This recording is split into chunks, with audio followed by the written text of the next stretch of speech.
இங்கே 3 பேஸ்கெட் இருக்குது. ஏபிசின்னு 3 ஆப்பிளும் இருக்குது.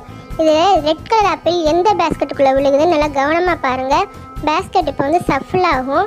சஃபில் ஆகி நின்னதும் ரெட் கலர் ஆப்பிள் எந்த பேஸ்கெட்டில் இருக்குதுன்னு கரெக்டாக சொல்லுங்கள். ஆப்ஷன் சியில் தான் ரெட் கலர் ஆப்பிள் போய் விழுகுது.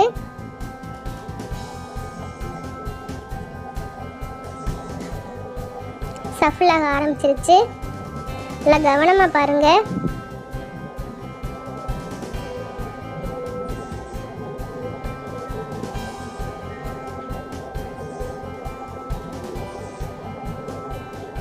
சஃபில் ஆகிறது நின்றுச்சு. நீங்கள் கரெக்டான ஆன்சர் கண்டுபிடிச்சிருந்தீங்கன்னா ஒரு லைக் பண்ணிடுங்க. இப்போ எந்த பேஸ்கெட்டுக்குள்ளே ரெட் கலர் ஆப்பிள் இருக்குதுன்னு பார்க்கலாம். ஆப்ஷன் ஏக்குள்ளே தான் ரெட் கலர் ஆப்பிள் இருக்குது. நீங்கள் கரெக்டாக கண்டுபிடிச்சிங்களா இல்லையான்னு சொல்லி கமெண்ட் பண்ணுங்கள். இந்த வீடியோ உங்களுக்கு பிடிச்சிருந்தா சப்ஸ்கிரைப் பண்ணி பெல் ஐக்கானை கிளிக் பண்ணி வச்சுக்கோங்க.